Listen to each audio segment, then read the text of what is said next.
Hola chicos, ¿cómo están? Bienvenidos al capítulo número 10 de Fragmentos de Terapia. Este es el caso de María.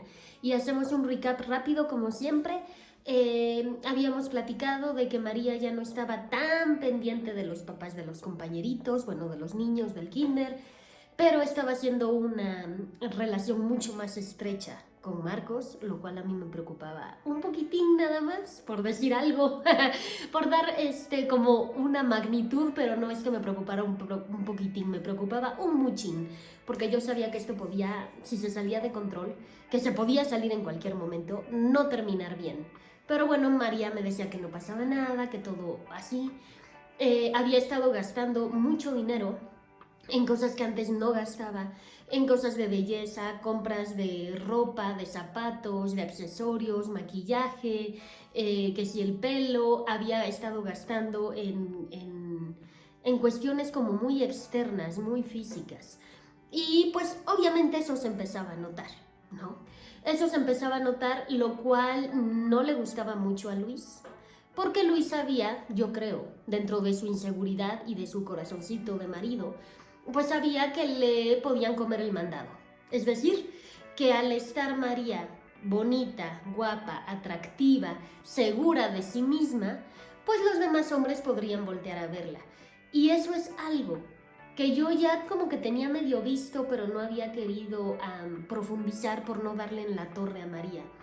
Pero a mí me sonaba que la inseguridad de Luis llegaba a tal punto que él prefería tenerla gorda, ¿no? Y decirle, ese vestido no te queda porque estás gorda, y sigue comprando pura comida que te engorda y que no está bien, y sigue desvalorizándola, para que ella no floreciera, por decirlo de alguna manera, y no voltearan a verla.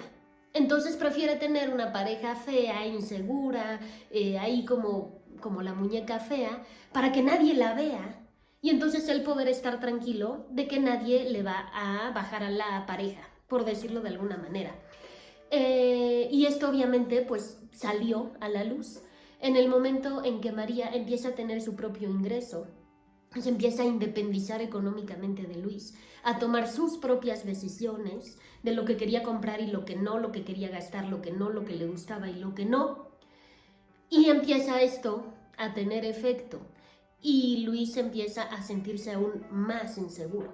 Y al sentirse más inseguro, empieza a querer controlar más la situación, pues para que no se le vaya de las manos la pareja. Al final del día, cuando queremos controlar algo que es incontrolable, tratamos de agarrarlo con mucha ansiedad, ¿no? Así de agarrarlo, de controlarlo lo más que se pueda. Y como nos damos cuenta que no podemos controlarlo, porque no todo podemos controlar en esta vida, al darnos cuenta que es algo que no podemos controlar, nos da mucha ansiedad. Y esa ansiedad hace que queramos controlarlo más. Y como no lo podemos controlar, nos da más ansiedad y más ganas de controlarlo. Y como no podemos, no. Y estamos ahí en un círculo de no puedo controlarlo, entonces me da ansiedad. Para bajar la ansiedad trato de controlarlo, me doy cuenta que no puedo controlarlo, me da mayor ansiedad. Y en ese loop entró Luis. Entonces Luis empezó a restringirle algunas salidas, a llevarla él personalmente al kinder y dejarla en la puerta para asegurarse que sí estaba en el kinder y no en otro lado. Empezó a revisarle el teléfono y eso fue ahí donde yo dije, aquí ya no está padre, aquí tenemos que parar. ¿Y qué fue lo que sucedió? Bueno, pues en palabras de María, lo que sucedió fue que ella siempre le había dado su contraseña del teléfono a Luis. No así de regreso. O sea, ella no tenía la contraseña de Luis, Luis sí tenía la de ella. ¿Por qué esta desigualdad? Cuando se lo cuestioné, no hubo respuesta. Simplemente así ha sido siempre. Y ella nunca se lo había cuestionado tampoco. Entonces, bueno, pues resulta que un día deja el teléfono y se mete a bañar. Sale de bañarse y se encuentra a Luis con el teléfono en la mano. Y entonces le dice, ¿qué estás haciendo? Es que sonó y entonces yo traté de alcanzar a contestar porque creo que era alguien de tu familia, pero entonces no se perdió la llamada, pero entonces no pude. ¿Qué estás revisando?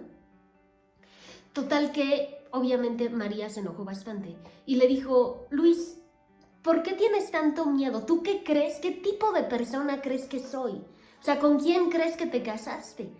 Y entonces le dijo Luis, yo no sé con quién me casé, porque con la que me casé ya no existe. Y si yo hubiera sabido que esa con la que me casé se iba a convertir en esta mujer superficial y coqueta, no me hubiera casado nunca. Así las cosas.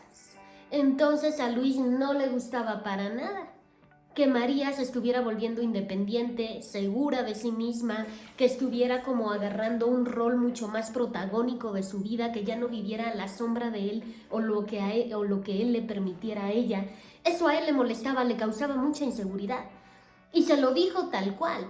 Si yo cuando me casé hubiera sabido que te ibas a convertir en esto, no me hubiera casado. Acto seguido, como diría nuestro expresidente Peña Nieto, aquí es donde yo les pregunto, ¿qué hubieran hecho ustedes? Bueno, pues lo que sucedió fue que María le dijo, yo tampoco me hubiera casado con un hombre que no me puede dar hijos. Zacatlán de las Manzanas, es decir que, finalmente, con todo este empoderamiento que ya traía María, como que le cayó el 20, le cambió el chip, llámenlo como ustedes quieran, y recapacitó, después de mucho platicarlo en terapia también, y se dio cuenta que la del problema no era ella, que ahí estaban las evidencias, que la del problema no era ella. ¿Cuál era el problema? Tampoco lo sabemos porque Luis tampoco se hacía estudios.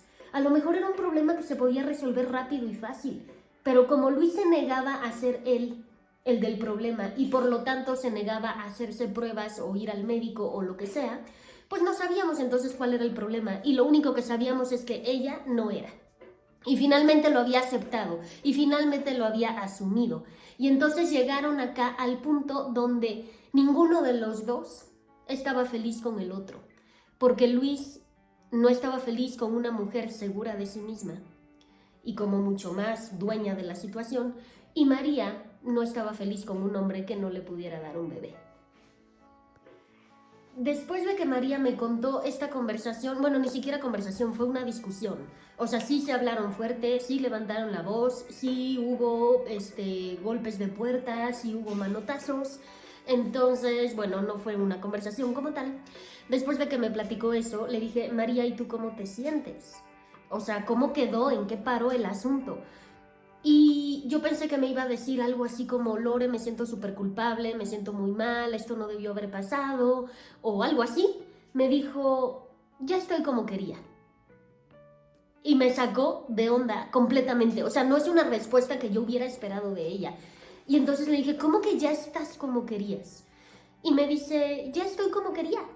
Yo siempre estuve abajo de Luis.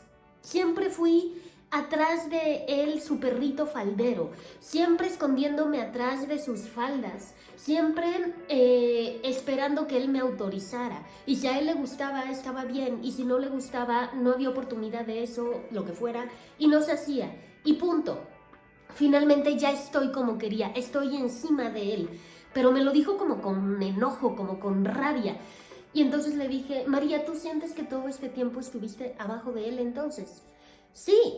Y después de todo lo que hemos platicado en todas estas sesiones y que te conté de mi familia y de cómo me educaron y de que si me compraban el muñeco o la hamburguesa de McDonald's o no, después de todo eso me di cuenta que también de mis papás siempre estuve abajo. Y es normal, el hijo siempre va a estar abajo en la escala de autoridad, pero esto era una opresión. No es que yo estuviera abajo por ser la hija, es que esto era una imposición de poder. Me sacó de onda, ¿eh? De verdad dije, ¡ay, me la cambiaron! No, o sea, sí fue así como de, ¿en qué momento le cambió el chip de esta forma? Sí, yo lo veía venir con la terapia y con todo, que eventualmente íbamos a llegar a esta conclusión, pero así tan determinado, sí fue como una sorpresa para mí, tengo que admitir. Y me dijo, todo esto fue una imposición de poder.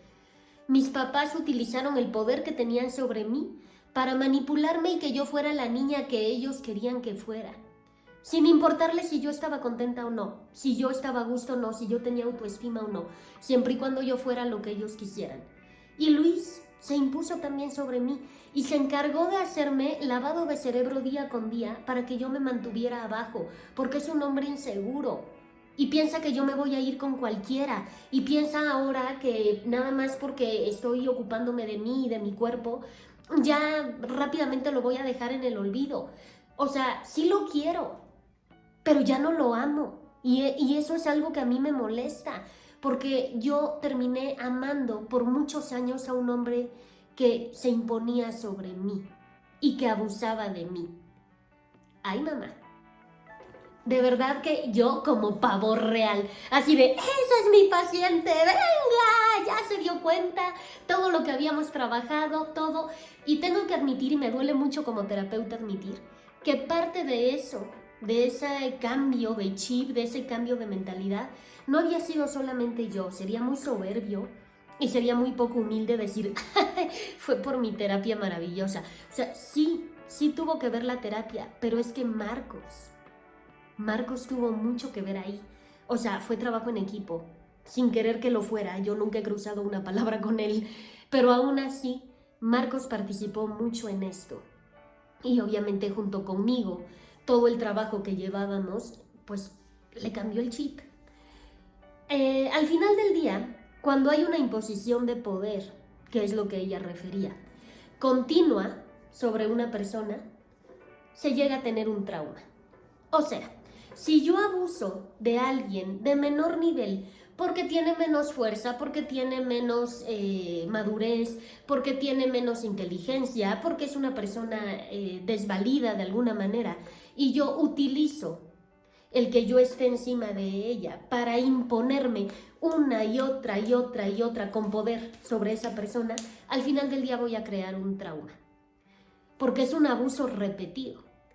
Entonces, ella es lo que veía ahí, decía, es que todo el tiempo estuve por debajo de Luis, acatando lo que él quisiera, por debajo de mi familia, acatando lo que ellos quisieran, se imponían sobre mí y yo asumía ese papel.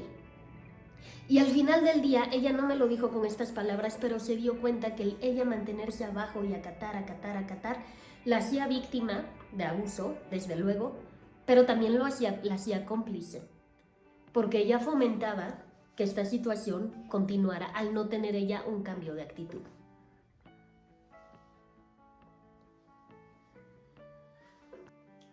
Y ya estoy como quería, no solo hablaba de ella estar arriba de Luis ahora, y que Luis ahora sí sacara la inseguridad, pero a todo lo que daba, ya no tratando de imponerse porque ya había visto que no le había funcionado, casi me caigo, sino se refería a la posición con Luis, pero también se refería físicamente. O sea, ya había bajado de peso, ya tenía un cuerpo como mucho más atlético. No se la imaginen toda musculosa, los cuadros marcados del abdomen, etc. No, pero ya estaba delgada, como ella había querido estar. Ya como que tenía más control de eso. Y entonces me decía, ya estoy como quería porque ya estoy saludable para poder embarazarme.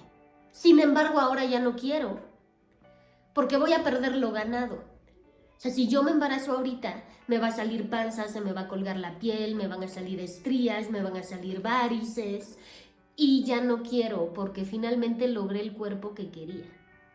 Y entonces yo ahí la cuestionaba, ¿no? Y le decía, María, pero el tener el bebé siempre había sido tu objetivo. De hecho, por eso viniste a terapia. Y ahora por conservar un cuerpo que puedes recuperar después del embarazo, ¿ya no quieres el bebé o hay algo de fondo? A ver, no es que yo la estuviera incitando a que se embarazara del primer compadre que pasara, ¿no? Del primer incauto que se encontrara. Más bien, yo quería que reflexionara sobre lo que me estaba diciendo, porque toda su atención estaba antes en embarazarse y ahora se estaba volviendo el culto al cuerpo.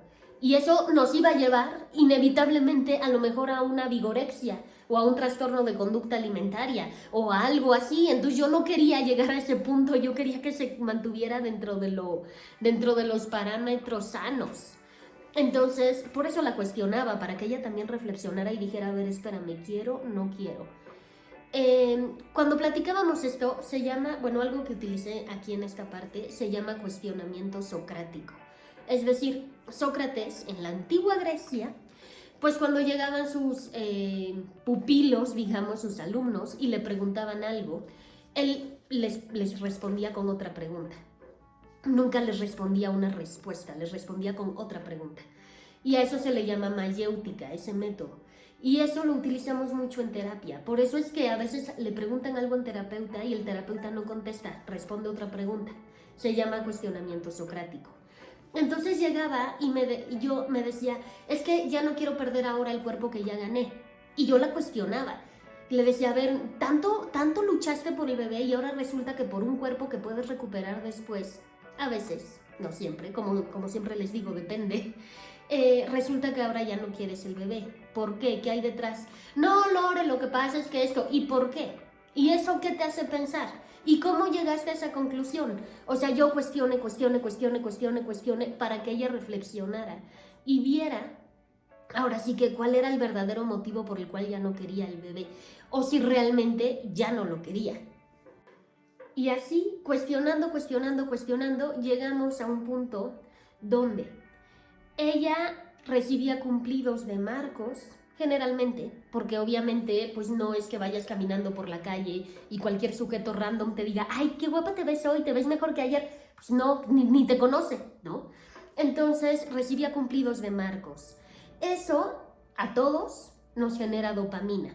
O sea, el que nos den un cumplido, ay, qué guapo te ves hoy, ay, hoy te arreglaste muy bonito, ay, qué bonita la ropa que traes, eso nos genera dopamina y nos da una sensación de bienestar, pero inmediata, en ese segundo te sientes bien. Además de que al estar haciendo más ejercicio, iba al gimnasio, tomaba sus clases de gimnasio, no sé, de kickboxing, de yoga, de lo que ustedes quieran, etcétera, pues segregamos más dopamina todavía, serotonina y endorfinas. Por eso es tan importante el ejercicio cuando hay un trastorno, el que ustedes quieran.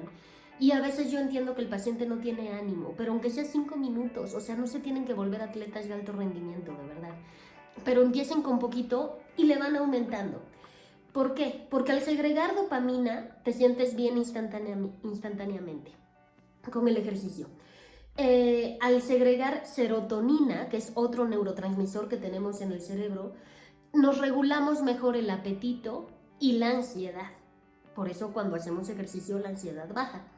Y las endorfinas, que también se segregan cuando hacemos ejercicio, esas nos ayudan a regularnos emocionalmente, a sentirnos mejor, nos ayudan como a tener una sensación de bienestar. ¿Cómo obtenemos todas estas? Además de haciendo ejercicio, por ejemplo, con la risa.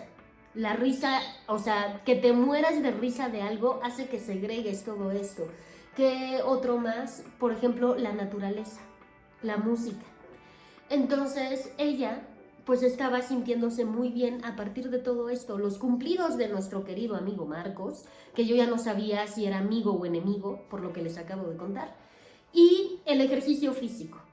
Entonces por eso decía, ya estoy como quería. Claro, porque ya había logrado ese como estado del nirvana, donde ya no necesitaba nada. Lo que su pareja no le daba, no hablo sexualmente porque no había pasado nada, lo que su pareja no le daba de cumplidos, de estás muy guapa, de estoy orgulloso de ti, se lo daba Marcos, que casualmente era idéntico a su pareja, idéntico. Y me enseñó una foto y neta sí eran idénticos. Hasta yo le decía, ¿tú cómo los reconoces? ¿Cómo sabes cuál es cuál? O sea, pues es que me fijo en el ojo y fíjate la forma de la ceja. Y yo, perdón, pero yo los veo idénticos. Sí eran idénticos. Entonces, bueno, lo que no le daba a Luis, pues se lo daba a Marcos, no sexualmente, aclaro. Y todo lo demás se lo daba la buena alimentación, se lo daba el ejercicio, se lo daba el comprar cosas de marca. Y en el siguiente capítulo vamos a ver qué le daba el comprar cosas de marca y cómo terminó esto. Así que chicos, aquí dejamos el capítulo 10 del caso de María. En el siguiente vamos a ver la reacción de Luis cuando María le dijo que no quería estar con un hombre que no le pudiera dar hijos. Y también vamos a hablar un poco de algo que a lo mejor a ustedes les cae el 20 y es la importancia que le dan algunas personas a tener cosas de marca, pero para que los demás lo vean.